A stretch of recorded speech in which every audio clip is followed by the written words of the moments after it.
kuna mlima. Huu mlima haukuumbwa na Mwenyezi Mungu, bali ni mlima wa taka. Taka ambazo baadaye zitabadilishwa kuwa mbolea asilia au ukipenda organic manure. Nipo katika eneo la Ruiru, kaunti ya Kiambu.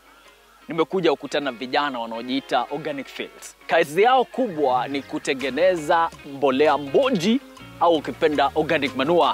Andamana nami ili upate kujua mengi kuhusiana siku hii na nini hasa tumekuandalia.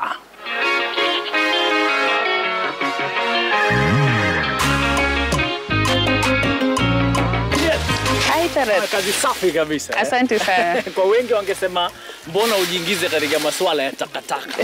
Wewe ni mdogo. Lakini naomba tuzungumze hapa. Sawa sawa. Unafanya kazi safi kweli kweli. Asante sana. Kusaidia nchi ikuwe na usafi. Kabisa. Swali langu la kwanza ambalo ningependa kuuliza, msukumo wako ulitokea wapi? Mbona ukasema ndaingia kwa takataka nibadilishe kuwa mbolea? Kwanza kabisa kuna shida nyingi ambazo wakulima wanapitia pale shambani, na mimi kama horticulturist ama agronomist nimeshiriki na wakulima na tukaona kwamba wanatupea chakula, wanaleta sokoni, lakini yale madini yako kwa mchanga wanayaleta yote kwa soko, alafu pale sokoni hakuna kuyarudisha kwa mashamba, na tena watu wa biashara pale sokoni wana tatizo la kuhando ile takataka, inakuwa nyingi, pia wateja wanapotea. Tulianza mwaka wa 2018 ambapo tulianza kidogo tu kwa kuona ile taka ambayo imejaa kwa soko zetu, na pia tukakuwa na ile haja, tuko wawili, the co-founder and my founder started it. So by the look of the markets, the way organic waste is a lot in the market, and the farmers are, the soils for the farmers are being degenerated. So we got the urge to regenerate the soils by taking back what they are getting from the farms, by the products, taking them back in the form of organic fertilizers. Nimefanya horticulture with IT at Maseno University, na pia nimesoma kutokana na makundi tofauti jinsi ya kutengeneza organic fertilizer, na pia nimesoma sana kutokana na mwanzilishi wa kampuni hii ambaye ni environmentalist. Juliet, nieleze procedure yote ambayo mnafuata hapa kuanzia mwanzo mpaka mwisho.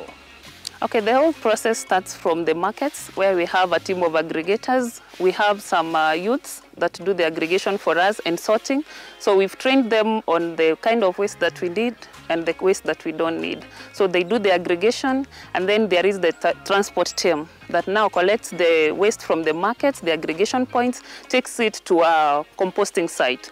So there we do controlled composting. There is a moments of turning, watering, using the microbes and what have you, where the first composting takes place. After a period of about a month or two, then we transport the waste to what you're seeing here. So once it comes here, now the process of production of the organic fertilizer starts. Once the waste is here and the composting takes place, and we see that the compost is ready for transformation to the organic fertilizer, we start the process from sieving. We have two types of sieves.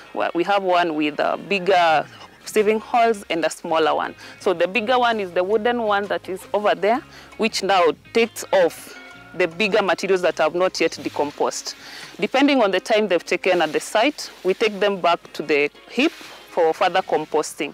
And the waste now, after getting the fine one, using the second sieve, that one is discarded. Utajuaje kwamba hii takataka imedecompose vizuri, ready for processing? Okay, we observe, and being trained and having experience on the composting process, we can tell the kind of material that will decompose to something important or something that will provide nutrients for the final product, which is the organic fertilizer, and something that will not. So from the assessment, now we either discard it or take it back for further decomposing. Umetaja vizuri sana kwamba kuna vichungi aina mbili. Nipatie tofauti ya vichungi hivi viwili. The difference in action, the first sieve with the bigger holes. Now that one gives that the finer compost and the coarse compost. The coarse compost is either taken back to the composting site or discarded. Now the finer one is taken to the next sieve that gives that now the final product, which is now the organic fertilizer. Utaratibu huu wote wa sieving unachukua muda upi? The first sieving is done manually, as they are doing over there. So that one takes They can do a ton in about 2 hours when have a good team. And then the second one, we use a sieve that is electric connected. So that one is also faster than the first manual sieve. Kichungi ambacho kinatumia stima, kazi yake inafanywa vipi? We use electricity so that we can be very effective on whatever we are doing, and also the sieve, because it has very small sieve holes. So the electric motor is able to rotate the sieve at a high speed, which will help the efficiency in getting the fine material that we need. From getting the finer texture of the compost, we add materials called pumice, which is a natural occurring stone, and it's highly porous and also retains water. So we add pumice for aeration and also for water retention in the final product. From there now we take it to the next production section where we add now other additives like the biochar and whatever. Kuna neno umetumia hapo, biochar. Hilo ni nini? Okay, biochar is a carbonated plant material which helps with water retention and also boosting the carbon ratios of the product that you use. So you take back the carbonated material to the soil to help with the balancing the carbon ratios in the soil and also availing the nutrients. But highly is for water retention. We have a capacity of about 20 tons in a day. But now also it depends on the season. So during the high season we can get even more than that, but normally we can receive up 10 to 20 tons per day of waste. High season ni gani? High season is during, ahead of planting season. Mainly we have 2 seasons in Kenya, the April and October. So before the season, that's what we call high season, because we prepare for the season. Yeah, so we take more waste during the preparation period so that when it comes to planting season, we have enough stock for the season. Kutoka hapa, sasa nitakupeleka kwa the next step, mahali tukipata fine compost here. Now what next for it to be packaged as organic fertilizer?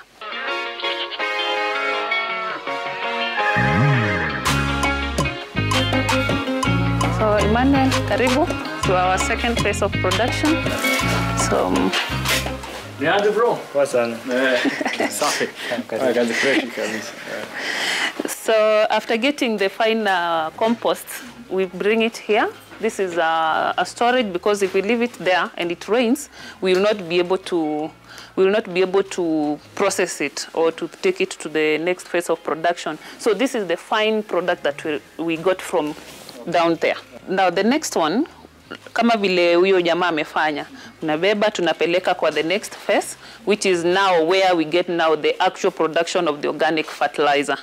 Sasa hapa tuko na machine which we call it a granulator. As you can see, it's a fabricated machine made here in Kenya.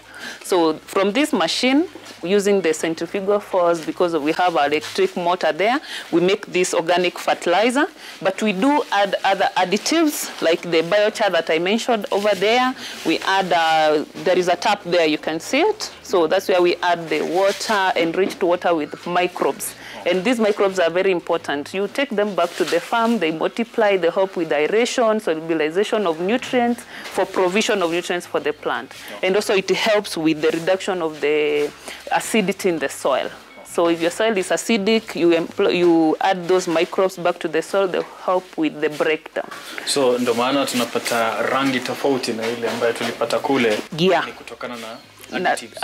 Additives, especially the biochar, sababu ni black. Okay. So that's what makes the fertilizer black. Na tena tumetengeneza ikakuwa na 2 granules. Okay. So that the farmer will be able to handle it easily. Oh. So the granules help with the handling, and also they increase the unit of nutrients per application. Yeah. So if I get this one and they are all in granular form, the nutrients that are concentrated in this are more than when it's in powder form. Oh, okay. You see? So it will help with that. But we do make 2 forms of fertilizer. We have a fine one and a granulated. Okay. Yeah. Tumemaliza, tumepata hii nzuri. Mtu anaenda ku apply kiwango gani kwa mti wake ama mbegu yake? Haya, sasa kuna lingana na mmea ambao unalima.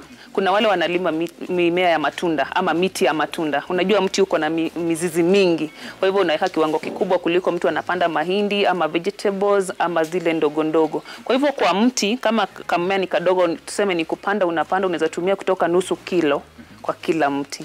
Vile mti unaendelea kukua, unaongeza. Kama ni mahindi unatumia 1 handful. 1 handful is this per planting hole. Okay. Now that is for a soil that has a problem with fertility and pH, your acidity. So you can use 1 handful per planting hole, because this fertilizer will help with the reduction of the pH, formation of the soil structure, and still feed your crop. Let's talk of production. Baadaye itakaaje kwa yule mtu ambaye ametumia hii tofauti na ile nyingine? Production, it increases production by 30%.